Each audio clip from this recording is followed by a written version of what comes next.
Hoy vamos a hablar de la fe sin obras. Santiago capítulo 2, versículo 14 al 26. Hermanos míos, ¿de qué aprovechará si alguno dice que tiene fe y no tiene obras? ¿Podrá la fe salvarle? Y si un hermano o una hermana están desnudos y tienen necesidad del mantenimiento de cada día, y alguno de vosotros les dice, id en paz, calentaos y saciaos, pero no les dais las cosas que son necesarias para el cuerpo, ¿de qué aprovecha? Así también la fe, si no tiene obras, es muerta en sí misma. Pero alguno dirá, tú tienes fe y yo tengo obras, muéstrame tu fe sin tus obras, y yo te mostraré mi fe por mis obras. Tú crees que Dios es uno, bien haces. También los demonios creen y tiemblan. Mas quieres saber, hombre vano, que la fe sin obras es muerta. ¿No fue justificado por las obras Abraham nuestro padre cuando ofreció a su hijo Isaac sobre el altar? ¿No ves que la fe actuó juntamente con sus obras y que la fe se perfeccionó por las obras? Y se cumplió la escritura que dice, Abraham creyó a Dios y le fue contado por justicia y fue llamado amigo de Dios. Vosotros veis, pues, que el hombre es justificado por las obras y no solamente por la fe. Asimismo también Rahab, la ramera, ¿no fue justificada por obras cuando recibió a los mensajeros y los envió por otro camino?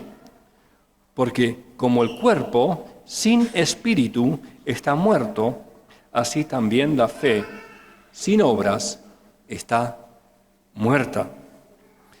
Toda esta carta expresa una genuina preocupación por la familia de Dios. 15 veces, Roca nos quiso decirlo el domingo pasado y no lo encontró entre los papelitos, pero lo tenía, gracias por el pique, Roque. 15 veces quiere llamar nuestra atención a gozarnos en las pruebas, a no equivocarnos en donde poner nuestros deseos, a ser prontos para oír, tardos para hablar y tardos en airarnos, a no hacer acepción de personas, a ver a las personas como Dios las ve, a ver el engaño de una fe muerta, a no dejarse llevar por ambiciones personales, a controlar nuestra lengua, a ver la contradicción de un creyente que habla mal, a no hablar mal de los hermanos, a esperar con paciencia la justicia de Dios, a no quejarse unos de otros, a tomar ejemplo de los profetas que sufrieron con paciencia la aflicción, a no jurar, sino siempre dejar que nuestro sí sea sí y nuestro no, no. Y por último, a mirar por tu hermano y a salvarlo del error. 15 veces que Santiago dice, hermanos míos, un ruego. Toda la carta es una carta bien práctica. Se divide en lo que debemos hacer y lo que no debemos hacer. Y hoy vamos a ver algo que debe haber en nuestra vida, obras. Esta carta le causaba noches sin dormir a Martín Lutero, porque la porción que nos toca hoy parece contradecir lo que él había redescubierto en Romanos capítulo 3, versículo 28, donde dice que el hombre es justificado sin las obras de la ley, solamente por la fe. Acabamos de leer que uno es salvo no por fe solamente, sino por obras. ¿Hay una contradicción en la Biblia? No. Vamos a ver. El apóstol Pablo muestra con determinación que la salvación es por gracia y no por obras. Él corrige la tendencia humana de la autojustificación. Yo puedo justificarme a mí mismo delante de Dios. Esto es lo que el hombre dice. Pero yo no soy tan malo. Estás equivocado, dice Pablo. Todos los hombres son mentirosos y solo Dios es veraz. Santiago en su carta a los 12 tribus, en la dispersión, corrige otro error, y es el antinomismo, palabra rara, el estar sin ley. Y muchas veces entre nosotros decimos, pero ya no estamos bajo la ley. ¿Pero qué significa esto? ¿Que ahora puedo hacer lo que se me antoja? Que no hay ninguna regla que me corrige. Estamos bajo la ley de Cristo. Estamos bajo la ley del Rey que viene. Por eso dice Santiago la ley real. Pero también dice la ley de la libertad. Porque esta es una ley que no está afuera, sino que está adentro de mí. Y en ese sentido no estoy debajo de la ley, sino que es la ley que me impulsa, que produce en mí lo que por mi naturaleza no sale. Pero esta ley de Dios que está escrito en nuestro corazón, como Dios había prometido a Israel que Él haría en el nuevo pacto, y de esto hablamos esta mañana, porque esta copa es la copa del nuevo pacto, algo que Dios ya hizo en nosotros, puso su ley en nuestros corazones, y esta ley nos empuja a hacer lo que la antigua ley no podía conseguir que la gente hiciera. No porque la ley era mala, sino porque la gente era mala. Porque tú y yo somos incapaces de hacer la voluntad de Dios por nosotros mismos. Eso es lo que mostraba Pablo. Tú no puedes hacer la voluntad de Dios. Pero Santiago nos muestra que si tú eres creyente, yo quiero ver la voluntad de Dios hecha en tu vida. Porque algo cambió. La ley está ahora adentro de tu corazón. Versículo 14. Hermanos míos, ¿de qué aprovechará si alguno dice que tiene fe y no tiene obras? ¿Podrá la fe salvarle? Antes de contestar la pregunta de Santiago, quiero preguntarles, ¿qué son obras? ¿Alguna idea? ¿Qué son obras? ¿Qué son buenas obras? Porque antes de hablar de algo tenemos que saber de qué hablamos, ¿no?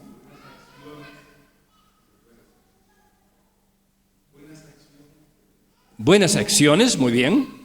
Ya está un poco más claro. Son acciones. ¿Qué más?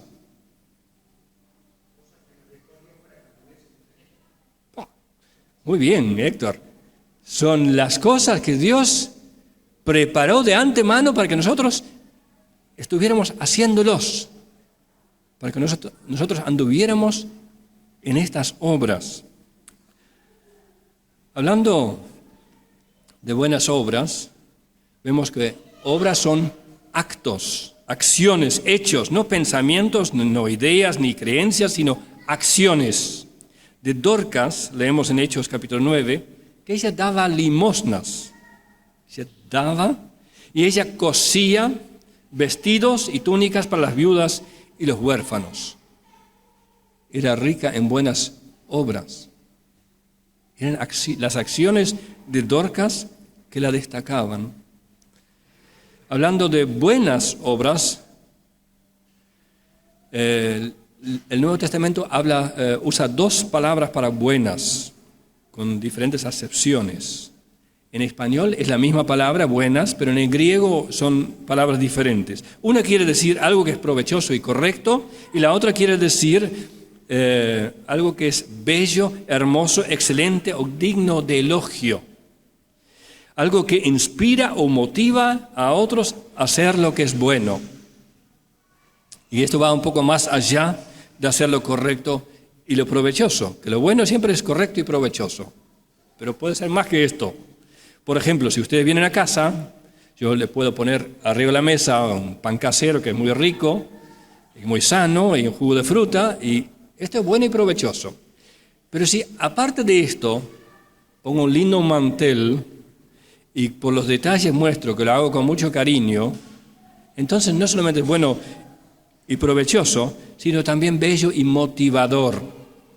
Y esto muestra estos dos aspectos de la palabra buenas obras. En 2 Corintios capítulo 9 encontramos la primera de estas dos expresiones en relación con la ofrenda. La ofrenda para los pobres en Jerusalén. Y Pablo les asegura a los corintios que Dios es poderoso para hacer que abunda en vosotros toda gracia, a fin de que teniendo siempre en todas las cosas todo lo suficiente, abundéis para toda buena obra. Ofrendar era hacer lo correcto, era provechoso tanto para los pobres en Jerusalén como para aquel que ofrendaba, porque liberaba sus manos para recibir más de Dios. Hacer buenas obras no es opcional para el creyente. Como dijo Héctor, somos hechura de Dios, creados en Cristo Jesús para buenas obras, las cuales Dios preparó de antemano para que nosotros anduviésemos en ellos. Aquí tenemos una buena definición de buenas obras. Son aquellas obras que Dios preparó para que nosotros andemos en ellas. Es hacer la voluntad de Dios. Y esto no es algo místico, que yo tengo que esperar 40 años para saber cuál es la voluntad de Dios para mi vida, sino si ando en comunión con Cristo, puedo poner en práctica lo que dice Eclesiastés, capítulo 9, versículo 10. Todo lo que te viniera a la mano para hacer, hazlo según tus fuerzas. Si lo haces en comunión con Cristo, son buenas obras. Así también Colosenses capítulo 1:10 nos presenta las buenas obras como fruto que surge naturalmente en la vida del creyente. Si eres creyente, si es manzano, produce peras, no, manzanas. Si es creyente, produce buenas obras. Para que andéis como es digno del Señor, agradándole en todo, llevando fruto en toda buena obra y creciendo en el conocimiento de Dios. Hacer buenas obras generalmente va más allá de hacer lo correcto y provechoso. Ya le dije, están estas dos acepciones. El Señor Jesús nos invita a hacer un poco más de lo mínimo. Así alumbre vuestra luz delante de los hombres para que vean vuestras buenas obras y glorifiquen a vuestro Padre que está en los cielos. Algo que llama la atención. Así alumbre vuestra luz. De la misma manera fue destacable y hermoso lo que hizo la mujer en Mateo 26, que ungió la cabeza del Señor Jesús con perfume de gran precio. Ha hecho conmigo una buena obra, dice el Señor Jesús. Y en 1 Timoteo 3:1, en la Biblia de las Américas, leemos: si alguno aspira al cargo de anciano o obispo, buena obra desea. Desea hacer un trabajo excelente, hermoso, dejarse usar por Dios en el bien de la congregación es algo excelente, motivador. Las buenas obras son las acciones cotidianas del creyente en bien del prójimo, que son el fruto de la comunión con el Señor. Es decir, acciones que hacen crecer a la iglesia, acciones que hacen que creyentes e inconversos te identifiquen como hijo de Dios. Ahora vamos a empezar con el versículo 14. Hermanos míos, ¿de qué sirve decir que tienes fe si no tienes obras? ¿De qué sirve? Bueno, de nada. Muy bien. Alguien dice que tiene fe pero no tiene obras. ¿Podrá la fe salvarle? ¿Podrá la fe salvarle? ¿Qué dicen? Wilson dice que no. ¿Alguien piensa que sí? Edian.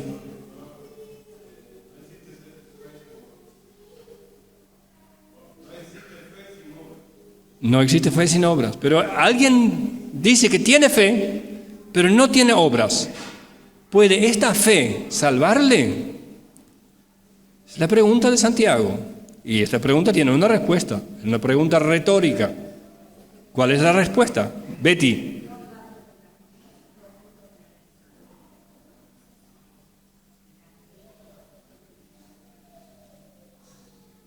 Sí, Betty dice, el malhechor en la cruz no pudo hacer obras y fue salvo igual, pero no quedó sin buena obra. ¿Tú te acuerdas que él habló y rezongó al que estaba al lado? Dice, no temas a Dios. Algo cambió en este hombre.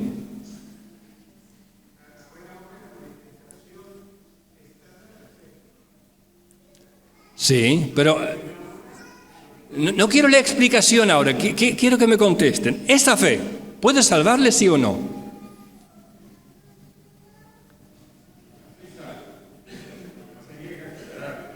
Bueno, perdón que voy a contradecir a Eduardo, pero después me va a perdonar. Esa fe no le salva. ¿Por qué no? Porque no es fe. Y esto lo vamos a ver ahora. Esa fe no le salva porque no es fe. Fe sin obras. Y a veces nosotros la complicamos más porque decimos, la fe salva, dice Pablo. Sí, pero ¿qué fe? La fe que es verdadera. Hay alguien que dice que tiene fe, pero no tiene obras. ¿Podrá esta fe salvarle? No.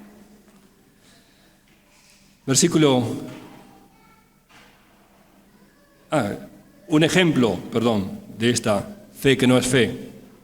Simón el mago, Hechos capítulo 8, creyó y hasta fue bautizado, pero luego por sus hechos mostró que no hubo ningún cambio interior en Simón el mago. Siguió siendo el mismo ambicioso, egoísta de siempre. Quiso comprar el don de Dios por dinero. Y dice, Pedro, tu dinero perezca contigo porque has pensado que el don de Dios se obtiene con dinero. No tienes tu parte ni suerte en este asunto, porque tu corazón no es recto delante de Dios. Muy tajante. Versículo 15. Y si un hermano o una hermana están desnudos y tienen necesidad del mantenimiento de cada día, y alguno de vosotros les dice, id en paz, calentados y saciados, pero no les da las cosas que son necesarias para el cuerpo, ¿de qué aprovecha? Otra pregunta retórica, ¿de qué aprovecha? ¿Rafael? De nada, muy bien, gracias. De nada, no sirve de nada. Y es otra vez, uno dice. Al principio teníamos uno que decía tener fe, pero la falta de obras me dice lo contrario. Ahora alguien dice, vayan en paz y caliéntanse, pero no hace nada para hacerlo posible. ¿De qué sirve? No le sirve al desnudo y hambriento, no le sirve al que dice creer, y no sirve delante de Dios. Versículo 17. Así también la fe, si no tiene obras, es muerta en sí misma.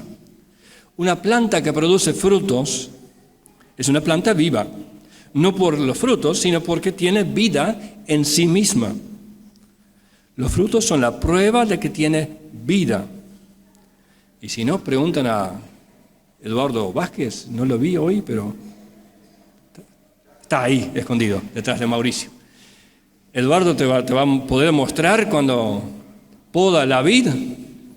A veces corta ramas enteras y uno se asusta y dice, no, están secas, no tienen vida. Ahí no va a crecer más nada. Y lo corta y uno lo mira por dentro y está sequito, sequito. No hay ninguna savia, no hay nada, no hay vida. No trae fruto porque no tiene vida en sí misma. La fe, si no tiene obras, es muerta en sí misma. No solamente le faltan los frutos, sino no tiene sustancia, no es fe verdadera. Si te consideras creyente, quizás incluso fuiste bautizado como Simón el mago, pero no lees tu Biblia, no amas a tus hermanos, no tienes ganas de venir a las reuniones, no hablas a otros de Jesús, no obedeces los mandamientos del Señor, entonces perdóname, pero no eres salvo. No tienes tú parte ni suerte en este asunto porque tu corazón no es recto delante de Dios. Versículo 18. Alguno dirá, pero tú tienes fe y yo tengo obras. Bueno, muéstrame tu fe sin tus obras. ¿Cómo lo vas a hacer? ¿Cómo puedo yo saber que tú tienes fe? ¿En qué lo veo? Es imposible. La fe es invisible, a no ser que se haga visible a través de las obras.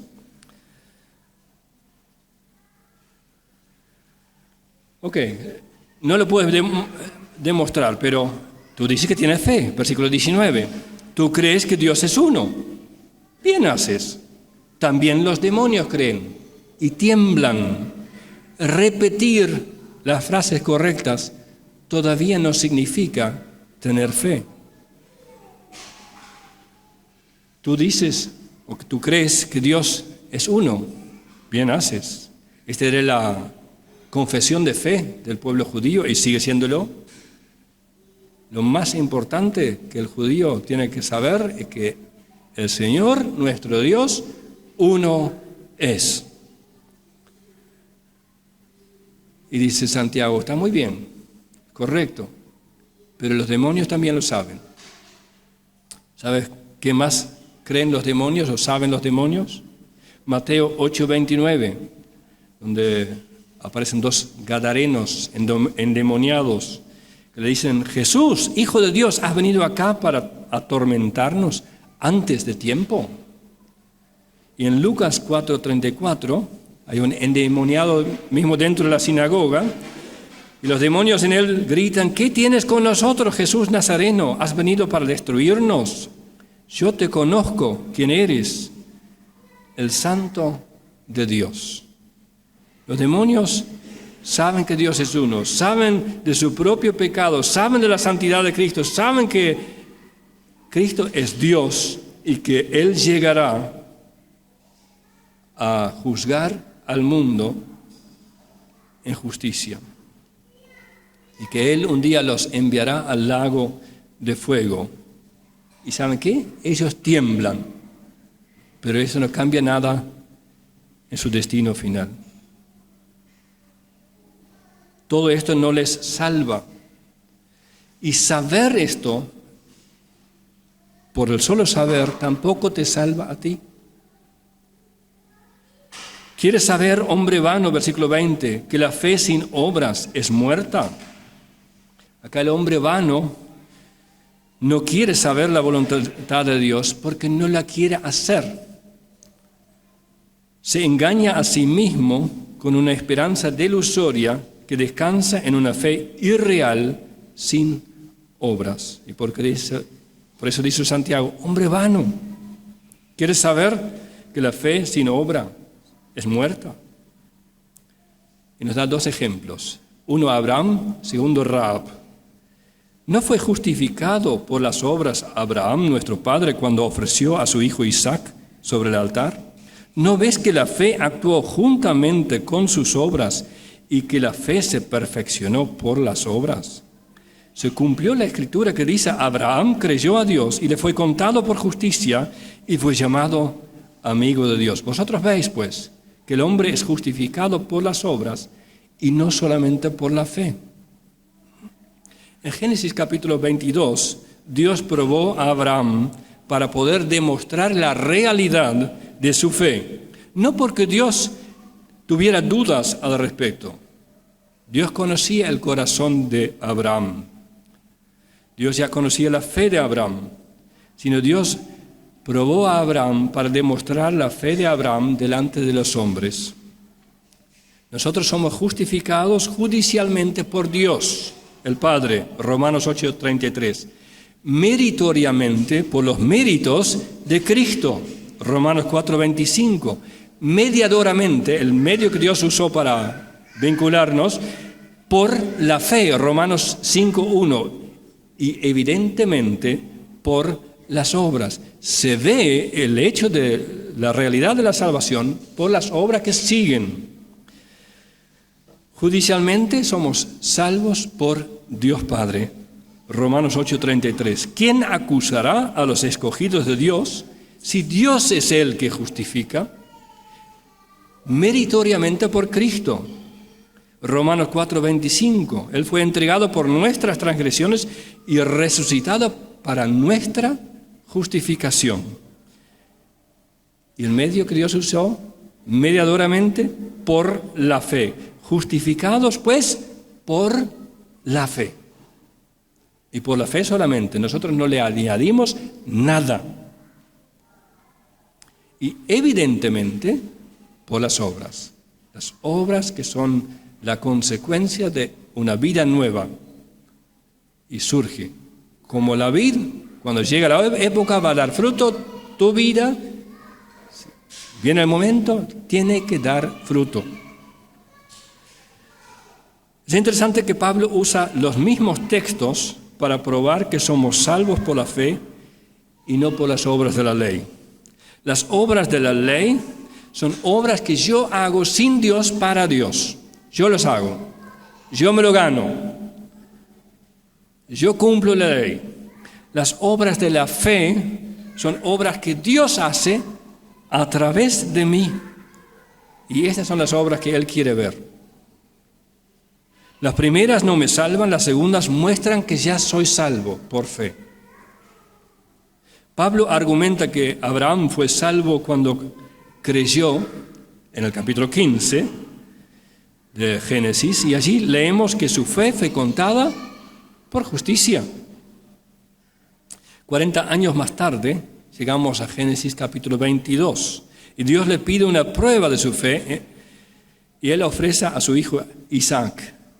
Y leemos en Hebreos 11, 19, que pensando que Dios es poderoso para levantar aún de entre los muertos, de donde en sentido figurado también le volvió a recibir a Isaac. Para Abraham ya lo había entregado, aunque Dios a último momento se lo impidió, él en su corazón ya lo había entregado. No sabía cómo iba a ser Dios. Esto era su heredero. A través de Isaac, él tendría descendencia y ahora tendría que entregar a Isaac. Y él sabía que Dios es poderoso de aún levantarlo de entre los muertos. Y esta es la fe que salva. Esta es la fe que tú y yo tenemos en el Dios que resucita a los muertos. Si confesares con tu boca que Jesús es el Señor y creyeres en tu corazón que Dios le levantó de los muertos, serás salvo. Esa es la fe de Abraham. Y por eso tenemos esto en nuestra Biblia. Dios quería mostrar a todo el mundo la fe de Abraham. La fe que Abraham ya tenía en Génesis 15. Pero la vimos clarito en Génesis capítulo 22. Dios ya lo vio en Génesis 15, nosotros lo vemos en Génesis 22. Versículo 22. ¿Ves? La fe actuó juntamente con sus obras, y la fe se perfecciona por las obras. Las obras no vivifican la fe, no hacen una fe muerta y lo convierten en una fe viva, sino las obras perfeccionan la fe. Muestran lo que es la fe. Así el poder de Dios se perfecciona en mi debilidad. No sé si entienden. El poder de Dios no cambia, pero se hace visible cuando yo soy débil. Ahí queda patente, evidente el poder de Dios. Cuando yo ya no puedo hacer nada y Dios hace todo, ahí queda visible el poder de Dios. Su poder se perfecciona en mi debilidad. Así también las obras perfeccionan la fe, hacen visible la fe. No hacen viva la fe, sino muestran que hay una fe viva. Versículo 23. Abraham creyó a Dios y le fue contado por justicia y fue llamado amigo de Dios. Abraham no solo creyó a Dios, sino amaba a Dios. Hacía en todo la voluntad de Dios. Era amado por Dios también. Y por eso es llamado amigo de Dios. No en el libro de Génesis, sino recién en 2 Crónicas, donde el escritor habla de Abraham, tu amigo. Y en Isaías 41:8, donde Dios habla de Abraham, mi amigo. Y el Señor Jesús dice, vosotros sois mis amigos si hacéis lo que yo os mando. Es la misma idea. Abraham obedecía a Dios porque creía a Dios. Era amigo de Dios. Vosotros veis, versículo 24 de nuestro capítulo 2. Vosotros veis, pues, que el hombre es justificado por las obras y no solamente por la fe. La fe que justifica siempre va acompañada de obras. La fe para justificar debe desde el principio incluir en germen la obediencia para ser desarrollado luego. Si alguien tiene fe de verdad, ahí ya está la semilla de las buenas obras.